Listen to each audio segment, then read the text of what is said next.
अहो हा. ऐका ना, माईंचं ना मोतीबिंदूचं ऑपरेशन करायचंय. मग अहो झालंय काय, विजयाताईंच्या माहेरचं ना कोणाचं तरी जवळचं लग्न आहे, त्यासाठी त्या इंदोरला गेलेत. म्हणजे ते येतील 2-4 दिवसांनी आणि नंतर माईंच्या डोळ्याचं ऑपरेशन करायचंय. तर मी काय म्हणत होते, काय म्हणत होतात? मी तिथे 4 दिवस जाऊन राहते हो. मेघना सुद्धा नाहीये, सगळं विजयाताईंवर पडेल हो. हो हो, खरंय हो. हो ना हो. तसं नाना म्हणत होते मी सगळं बघेन म्हणून, पण त्यांना त्यांचे व्याप आहेतच ना हो.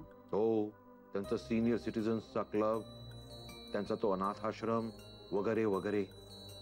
मी विचार करत होते तिथे मी गेले ना तर स्वयंपाकाचं काम करू शकेन. म्हणजे विजयाताई आणि नाना बाकीचं बघतीलच, तर आपण दोघं. नको नको, मी नाही, तुम्ही एकट्या जा. ओ म्हणजे काय?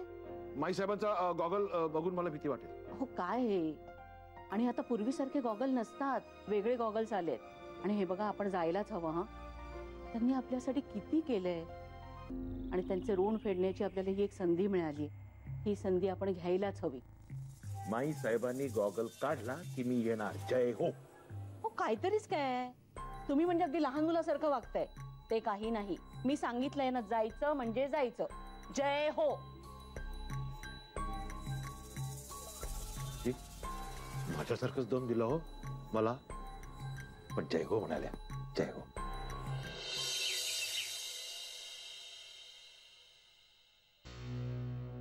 नाना, तुम्ही अगदी तातडीने बोलवलं? अरे हो, काही नाही, गेले बरेच दिवस एक विषय निघाला की आपण सगळे अगदी ऍग्री होतो त्या विषयावर, पण ती करणं राहून जात आहे. त्याची जबाबदारी आता मी तुझ्यावर सोपवणार. कशाबद्दल बोलताय तुम्ही? पटकन सांगा ना, हल्ली टेन्शन सहन होत नाही हो. अरे जवान गडी, तू असल्या गोष्टी तुझ्या तोंडी शोभत नाहीत. नाही नाही, तसं नाही. नुकताच एका मोठ्या टेन्शन मधून बाहेर पडलो ना, त्यामुळे. ना पटकन सांगा ना, कशाबद्दल बोलताय तुम्ही? अरे तसं काही नाही, आपल्याला एक चांगली गोष्ट करायची. सांगा ना. नेत्रदान. हा. हो अच्छा. आता संजीवनीच्या मोतीबिंदूमुळे डोक्यात आलं म्हणून तुला सांगतोय. निसर्गाने आपल्याला दिलेले हे 2 सुंदर डोळे, ज्याला ते अजिबात नाहीच आहेत, त्याला आपण बहाल करू शकतो. ही गोष्टच किती थोर आहे. डोळ्याचं महत्व कोणाला सांगायला नको. 2 क्षण डोळे मिटून इथून तिथे गेलं ना तरी ते पटकन पटतं आपल्याला. तेव्हा नेत्रदानाचे फॉर्म्स आणणं, ते आपल्या सगळ्यांकडनं भरून घेणं, ही जबाबदारी तुझी. नाना, जबाबदारी घेतली. खात्री होती मला म्हणून तुझ्यावर सोपवली. Thank you sir, thank you. नाना, खरं सांगू, आयुष्यात पुन्हा एकदा जाणवलं आपण नेत्रदान करून काय करणार आहोत ते.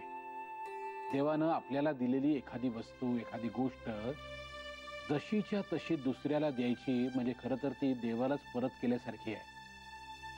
माणसाचं शरीर थकतं, विचार बदलतात, पण दृष्टी मात्र. हा विचारच मला खूप आवडला. खरंय खरंय, अगदी खरंय.